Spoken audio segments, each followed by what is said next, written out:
Hi, this is Robert Kiyosaki, and you're listening to Capital Hacking. This is the most important thing you can listen to today. Great news. So many of our capital hacking community will be together in Arizona in October 24th and 25th to speak on stage at the Alternative Asset Investment Summit, led by Matt Sorensen. Already, that's enough, right? That's all you need is the world famous Matt Sorensen, the leading voice on how to direct your IRA intelligently. How about Mark Kohler, one of the top voices in direct investing? Pace Morby, Robert Helms, your dear Josh here will be there. We're even trying to get Melanie there. So we'd love to have you join us. There's discount codes available for capital hacking listeners. Check out the show notes. Join us in Arizona. Here's the one. I have a dream. With great power comes great responsibility. I could do this all day. This is it. Don't get scared now. They may take our lives, but they'll never take our freedom. Cinderella's story out of nowhere. It's in the hole. That the only thing we have to fear is fear itself. Capital hacking begins in 3, 2, 1. Welcome back to the big show. Josh McCown here with the illustrious John Edwin. Thank you for doing this with us, sir. Thank you, Josh. This has been so fun, man. We've been doing this now a couple years, and I think we got our mojo going pretty good, buddy. But today, guys, we interviewed a gentleman, Aaron Hale. He's the first person that we've interviewed that's completely blind and completely deaf. And he explains that he has this incredible instrument that goes inside of his ear. He cannot hear at all. And then it somehow magnetizes to his head and sends signals to his brain to be able to hear us. And this interview is, one for the ages. It is. And look, we were surprised, just like maybe you are by John's explanation, but it does work really well. He's a phenomenal podcaster. P.S. He owns the podcast called Point of Impact with Aaron Hale. And I would love for you to download that right now. Please check that show out. And then he's going to drop a mega surprise. He's a multiple level investor, passive investment and active investment in real estate. And then here is the unbelievable truth is he is a famous fudge creator, fudge company. He owns a fudge company, a sweets company. And he'd love for you to check it out before the holidays, right? Let's go. John, we've always wanted to have Aaron Hall on the phone. How about this? How about on the podcast, not just the phone? So I want to give you the shot to introduce him. Yeah, absolutely. And we have to give credit over to Alex Felice. Aaron Hale was the first person that Alex brought up to us and said, "You've got to interview Aaron. He has such an amazing story." And so I don't want to take any of your thunder. Aaron, take it away. Give us your background and tell us who you are. Well, Josh, John, thank you so much for inviting me on the show. I really love it. We're catching up on the episodes, and I'm actually, I feel like I've been missing out. Just a great show. I appreciate it. But I have a very eclectic background. I started off as a Navy cook. Jumped ship, so to speak, and went to Army bomb squad. I was an EOD technician. That's Explosive Ordnance Disposal. And then in 2011, I was injured by an IED. It took my eyesight completely. And so I retired from the military, went to civilian life. And 4 years later, due to complications from the injury, I also lost my hearing completely. The only reason I can communicate at all is through one cochlear implant on my left ear, which is amazing. It's Bluetooth connected to my accessible computers and all that. I've been able to scratch out a living right from my desk.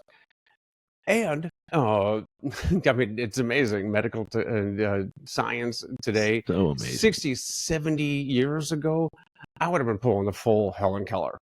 But I did, after that, I did what anybody in my situation would do. And I started a fudge company. Yeah, it's actually started as culinary therapy, so to speak. Back from my Navy cooking days, I used to cook for the commander of the Sixth Fleet, a 3-star admiral in Italy, which is definitely not a hardship duty. But Wow. finding myself, completely blind, completely deaf, I just kind of threw myself into the kitchen and to get through the difficult times.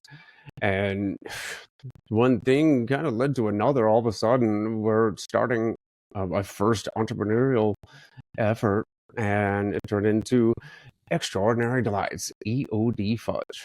Oh, And extraordinary delights. Okay, there you go. And EOD, I like that tie-in, Aaron. yeah, so then after that, we started making that a success. We started rolling our profits and revenue into some more passive activities, real estate. Of course, I'm not a passive guy at all. So some of our first properties were BRRRR deals. Our very first purchase was out of state. As a blind deaf guy, out of state from an online auction. It's a complete renovation using hard money. And it turned out just like you could imagine. Everything went wrong. But from there, we turned it into we now do a burster, or renovating into hospitality Airbnbs, and we do that in Florida and in Ohio. Wow. All right, dude. Congratulations on teaching us more already in a moment than we've been working on this for 350 episodes. I think you've already taught us everything we need to know, which is your energies. You put your focus on productivity and growth and changing and growing. Now, what a tragic moment that has happened to you. But it seems like, in listening to you, and the joke before the show went on, you said to me, you said, so you have a blind and a deaf guy on your show. What bet did you lose? Is that what you said a minute ago? So Who lost the bet? Yeah. Lost the bet. I feel like we won the lottery, actually, John. Yeah. So thank you for your service. I mean, we do need to understand your business. It sounds like you have 2 major things going on. Plus, you got the 4 children or 5 children. How many children do you have? How many boys? We've got 3, but it 3. It really feels like they're multiplying. Like gremlins. They're all over the place. You did call them gremlins before we got on the show because they messed with your studio, which must be very hard to put up with because you're trying to aim your camera. You're such a great soul, man. You're such a great soul. Before we get into business, could you just share a little bit more about that journey for yourself? When did the accident happen, or the incident happen? Well, it was 2011, and I was 8 months into a 12-month deployment to Afghanistan.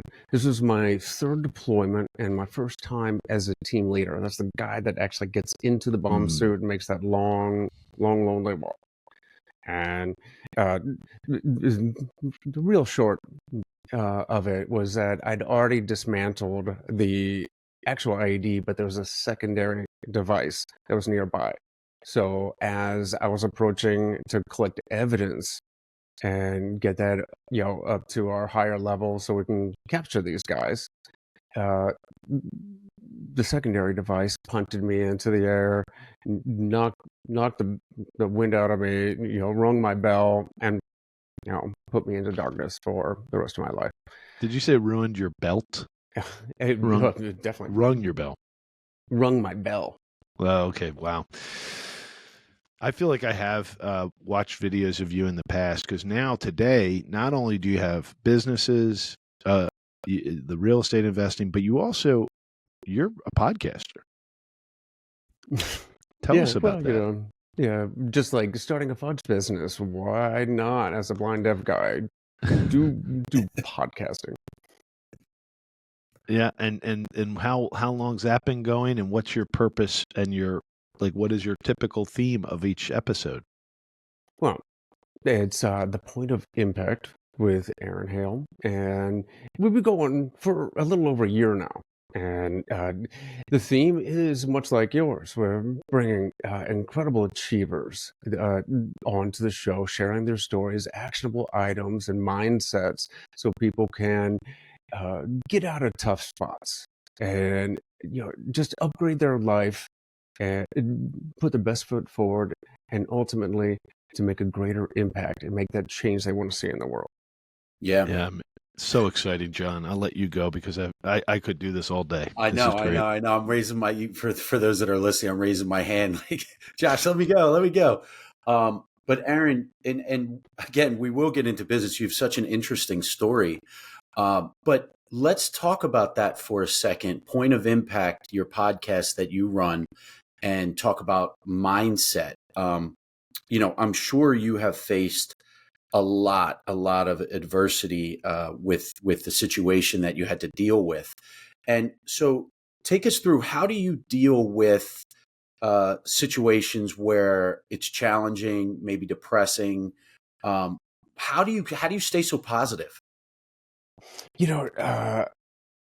There's a number of reasons. One is I've got a fantastic family, a huge, incredible support system between my actual blood family and the military family, and veterans and wounded veterans in particular. And one of the things I decided right back when I was in Walter Reed, and it was just days into my journey as a blind person, is that I don't have a monopoly on pain, right? Who am I to say that my situation was the hardest? So, I mean, there were warriors up and down those halls. They're fighting their own battles, and I can't just say quit, right? So, if I'm not going to quit, then what? Okay, it's hard. Then what? But I recently had Lieutenant Commander Scott Mann, and he was basically the guy that ran the Pineapple Express mission to Afghanistan to do what we failed to do. And he recently has a book, No One's Coming to Save You. It's basically, instead of waiting, being the victim and waiting for something to happen, I got to take action. I got to take ownership of my situation and make a decision, take action.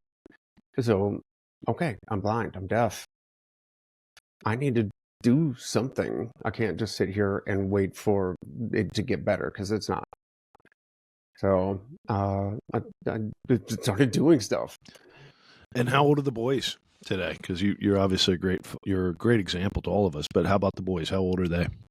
My oldest is 13, and I've got identical twin 5-year-olds. Because I shouldn't be the only one who's confused. So 13 sounds like right when this incident happened. Was your lovely wife pregnant at the time?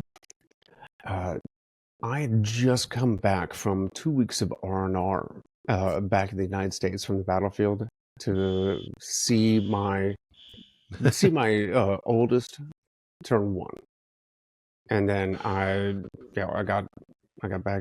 I also had a Thanksgiving reunion with the whole family, so it was like the best last page in the photo album in my head before lights went out. Well, I appreciate you letting us ask those questions, because we have a staff, and we talk to our staff and we say, every one of us is truly suffering and also can choose how to deal with that suffering. I mean, whether it be your family's having cancer or you're suffering because of some choices or whatever. I mean, we're all, as the human condition, challenged, to keep our head above water, no matter what level of stress we're under. And I don't know if I know anyone who's had more stress than you, because you had to truly rebuild how you perceive the world and even see the world, which you must see it through a whole new lens now without vision, normal vision, let's say. Man, I could just sit down and listen to stories from you for a while, but I know John has another question. So thank you so much. So yes, amazing. Can we talk a little bit about your fudge business? Like, you said you were into culinary and cooking, and you wanted to. Why did you pick fudge? One, How did it start? Did it start in your kitchen and you moved out? And where is it today? So I guess a few questions are right there. By the way, Josh, if you could listen, for a guy with limited input, I've got overdeveloped output, so I would love to tell you stories all day. But the fudge business, we started off in our home kitchen right here, and fudge, because again, it was the holidays coming up, and I'd invited the whole family, and I decided that I was just not going to sit around and complain and worry about myself and just think about what I'd lost. I was just going to redirect my focus. And I directed it into, it was Thanksgiving again. And it's kind of a recurring theme in my history. But family was coming, and I just threw myself into making the biggest feast I possibly could. And I started making desserts weeks in advance. And it was, cakes, pies, cookies, all that kind of stuff. And then fudge. And the truth is, I've never even been that big of a fan of fudge. I'm just a huge fan of chocolate. And it was one of those things that I could make very easily, very quickly. And what I did was I made batch after batch, different flavors. And I was being creative. And I was improving upon the traditional fudge into something that was mostly chocolate. So it was funny because my wife said she noticed two things. It was 6 months of being blind and also deaf. And I was really not a happy camper. She noticed one was a smile on my face. It was maybe the first time in that half a year. The other thing was that the fudge was just piling up. So she started sneaking it out the front door, like you got to be real stealthy around a blind deaf guy.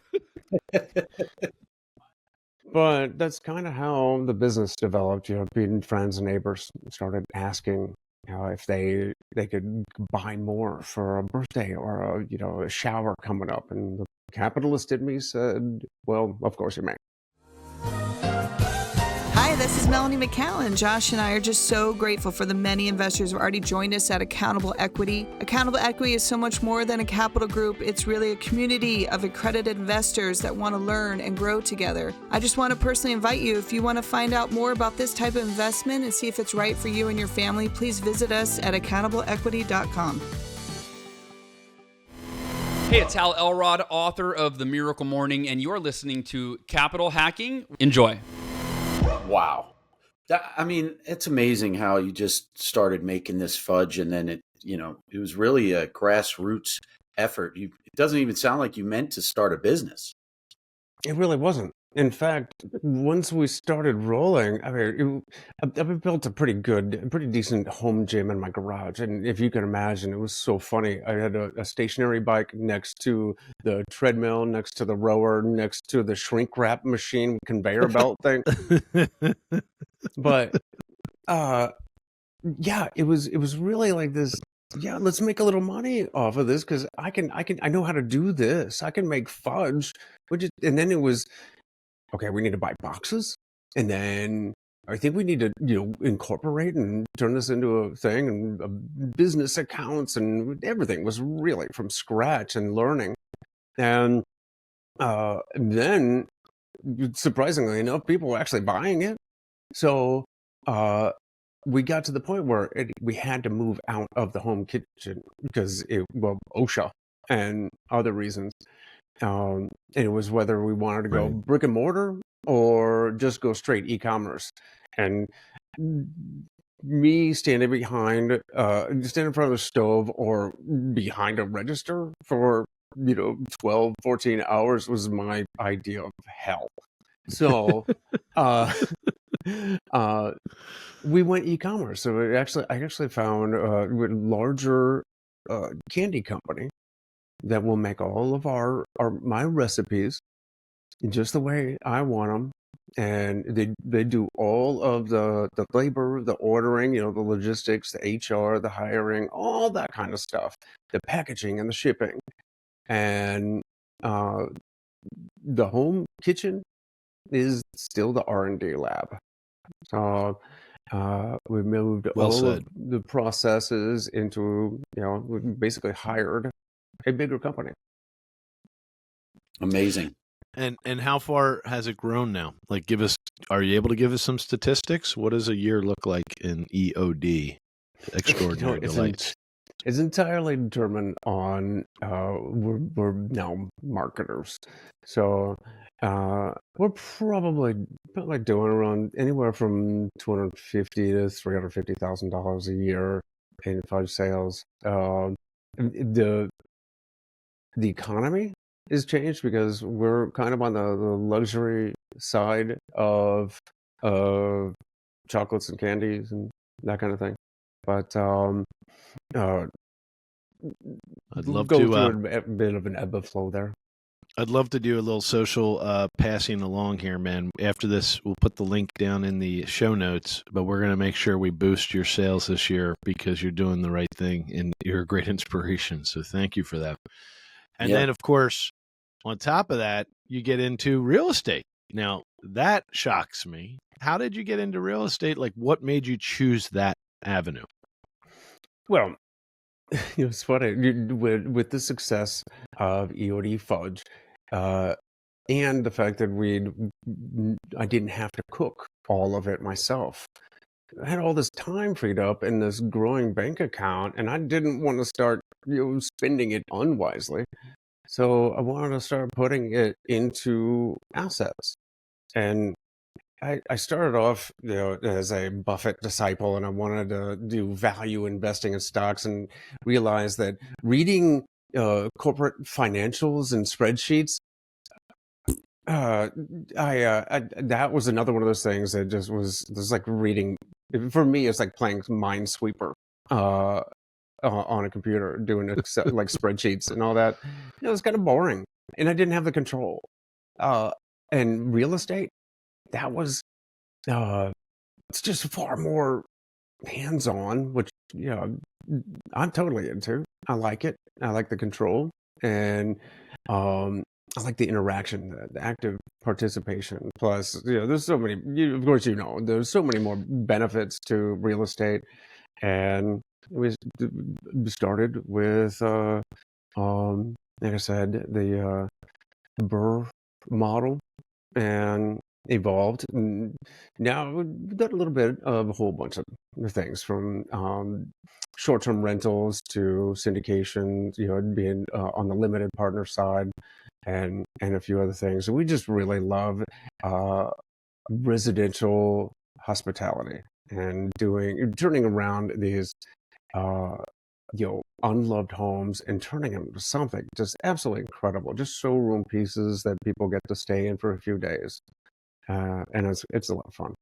It's amazing. It's so amazing. A couple more questions as we're coming to a close here, Aaron. How did you get your crew? You said you're working on stuff out of state, and how did you make those connections where you could burr? I'm sorry, say that one more time. Your contracting crew, because you said you were buying stuff on auction online and it needed total renovation. So I have a hard time in person with contractors. How'd you get a crew, not even meeting these guys really, and being out of state? Well, that's the thing is that becoming blind has forced me to realize something that's universally true, is that life is a team sport. And I knew this in the military. We all have our teams and squads and all that. And for some reason, they didn't fully appreciate it in the civilian world. I thought I had to do everything myself, and I'm studying all this stuff, doing the bigger pockets learning thing, and all of the podcasts and reading all the books. But it's about connection, and I would get out there, or go to the conferences, or go, the meetups, and thank goodness, we started in Akron, Ohio. This is my hometown, And I've got family there. My mom, my brother, they've done a couple flips, and my mom actually works for a contractor up there. So we literally have a contractor in-house. But that's how I learned, and we've expanded since then. And it's really about developing those relationships, building your team. And it was always about that perspective, right? I'm not asking for help. And even as a blind person, asking for help or it's slipping into that victimhood type thing where I'm imposing on somebody else, but it's not. When it comes to investing in real estate, I'm not asking somebody for help. I'm offering them work. I'm offering them something.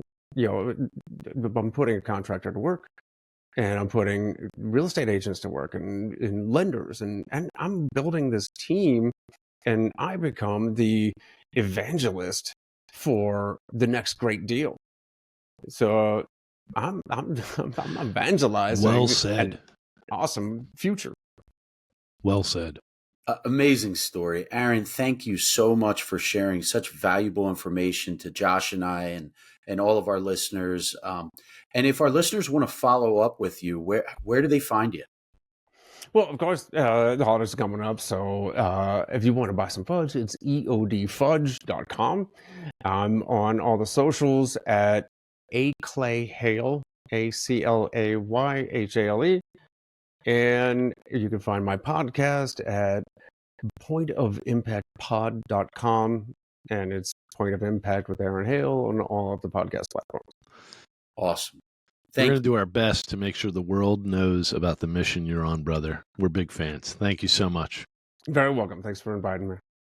Cheers. Damn straight. We just got we got to the end of another great show. And everyone listening right now, you're the family and friends. Thanks for staying till the end. That was so fun. And hey, hit the like, hit subscribe. We're here to serve you guys. That's why we're doing this show. Josh is not paying me. I'm doing this off of my quote unquote sweat equity because we want to make a difference in your life. And then that ripple effect will continue to touch the world.